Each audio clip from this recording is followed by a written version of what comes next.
नमो नमः। नमस्कार दोस्तों, आपका बहुत बहुत स्वागत है हमारे यूट्यूब चैनल ऑनलाइन पढ़ाई पर। आज हम कक्षा 10वीं के सेमुसी पाठ्य पुस्तक के प्रथम पाठ जिसका नाम है सूची पर्यावरण पढ़ने जा रहे हैं। तो चलिए शुरू करते हैं। जैसा कि पाठ के नाम से ही पता चलता है कि पाठ पर्यावरण से संबंधित है। सूची का अर्थ होता है पवित्र और पर्यावरण का अर्थ होता है हमारी चारों ओर का आवरण, अर्थात हमारे चारों ओरों का पवित्र आवरण। यह पाठ कवि हरिदत्त शर्मा के रसल लतिका रचना संग्रह से लिया गया है। तो चलिए शुरू करते हैं। पहला श्लोक है, दुर्वहम अत्र जीवितम जातम प्रकृति एव शरणम सूचि पर्यावरणम। महानगर मध्ये चलद निशम कालाय सचक्रम मनः शोषयद तनुः पेशयद भ्रमति सदा वक्रम दुर्दान्तैः दशनैः अमुना स्यान्नैव जनग्रसनम सूचि पर्यावरणम। इस श्लोक का अर्थ जानने के लिए पहले हम इसका अन्वय जानेंगे। तो इसका अन्वय इस प्रकार होगा, अत्र जीवितम दुर्वहम जातम प्रकृति एव शरणम सूचि पर्यावरणम भवेत्। महानगर मध्ये अनिशम चलत कालाय सचक्रम मनः शोषयत तनुः पेशयत सदा वक्रम भ्रमति अमुना दुर्दान्तैः दशनैः जनग्रसनम न एव स्यात्। इसका अर्थ इस प्रकार होगा, यहाँ जीवन कठिन हो गया है, प्रकृति ही शरण है, पर्यावरण शुद्ध हो। महानगरों में दिन रात चलता हुआ लोहे का पहिया यातायात के संसाधन मन को शोषित करते हुए, शरीर को पीसते हुए सदा टेढ़ा घूमते हैं। इन भयानक दांतों से, यातायात के इन भयानक दांतों से मनुष्य का विनाश न हो।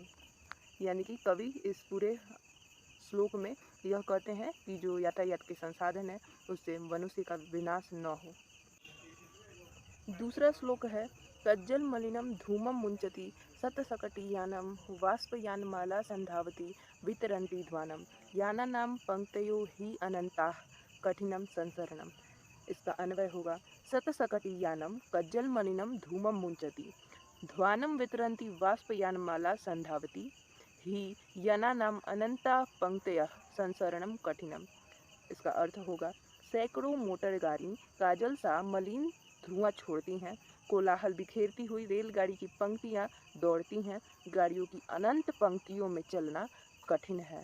यानी कि इसमें रेलगाड़ी की जो पंक्तियां हैं वो इतनी आवाज़ें छोड़ती हैं और उसके बाद से वो ऐसे लगी होती हैं जिनमें मनुष्य का संसरण।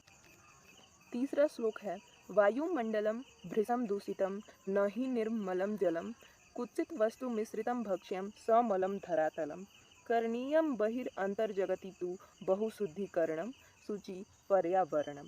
इसका अन्वय होगा, वायुमंडलम भृशम दूषितम निर्मलम जलम हीन भक्ष्यम कुत्सित वस्तु मिश्रितम धरातलम समलम बहिर्अंतर्जगति तु बहुशुद्धिकरणम करणीयम सूचि पर्यावरणम भवेत्। इस श्लोक का अर्थ होगा, वायुमंडल बहुत ही दूषित हो गया है, निर्मल जल ही नहीं है, खाद्य पदार्थ, भक्ष्यम का अर्थ होता है खाद्य पदार्थ, खराब चीज़ों से मिलकर बना है, तथा धरती मिट्टी भी मलयुक्त दूषित हो गई है।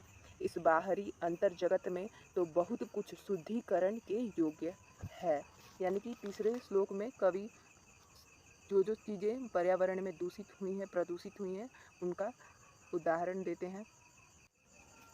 तीसरा श्लोक है, कंचित कालम नय माम अस्मान्न नगराद बहुदूरम प्रपश्यामि ग्रामांते निर्झर नदी पयः पूरम एकांते कांतारे क्षणम अपि में स्यात् संचरणम।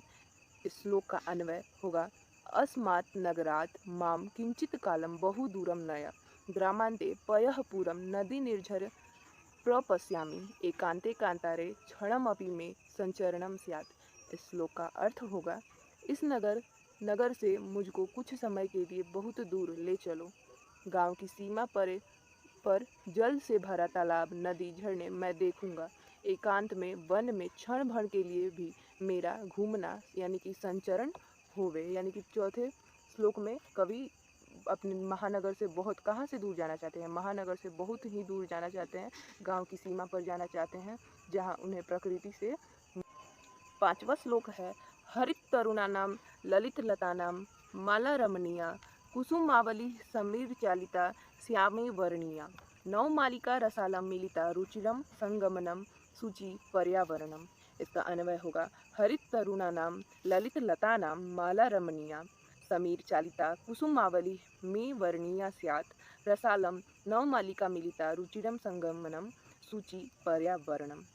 इस श्लोक का अर्थ होगा, हरे वृक्षों की सुंदर लताओं की सुंदर समूह, हवा के द्वारा चलायमान पुष्पों के समूह मेरे द्वारा स्वीकार करने योग्य हों, यानी मेरे द्वारा देखने योग्य हों। आम की नई पंक्तियां मिल करके मेरे भ्रमण को रुचिपूर्ण बनाएं।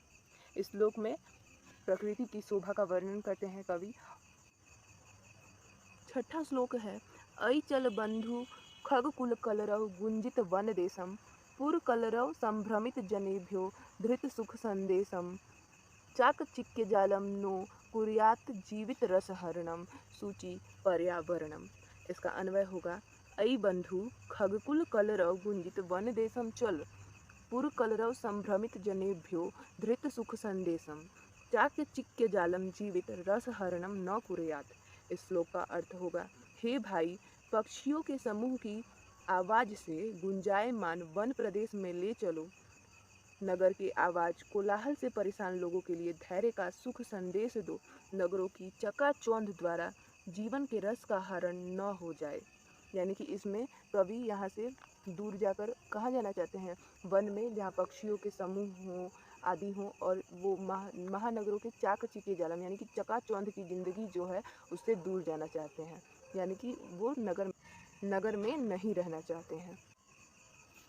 प्रस्तर तले लता तरु गुल्मा नो भवन्तु पिस्ता पाषाणी सभ्यता निसर्गे स्यान समाविष्टा मानवाय जीवनम कामये नो जीवन मरणम सूचि पर्यावरणम। इसका अन्वय होगा, प्रस्तर तले लता तरु गुल्मा च पिस्ता न भवन्तु निसर्गे पाषाणी सभ्यता समाविष्टा न स्यात् मानवाय जीवनम कामये नो जीवन मरणम। इसका अर्थ होगा, पत्थर के तल पर लता वृक्ष तथा झाड़ियाँ पीसे न जाएं, यानी कि दबाए न जाएं। पत्थर की सभ्यता प्रकृति में प्रवेश न करे। कवि मानव के लिए जीवन की कामना करते हैं, जीवित व्यक्ति की मृत्यु की कामना कवि नहीं करते हैं। यानी कि यह अंतिम श्लोक भी समाप्त हो गया। अगले वीडियो में हम इसके प्रश्नोत्तर तथा अभ्यास को देखेंगे।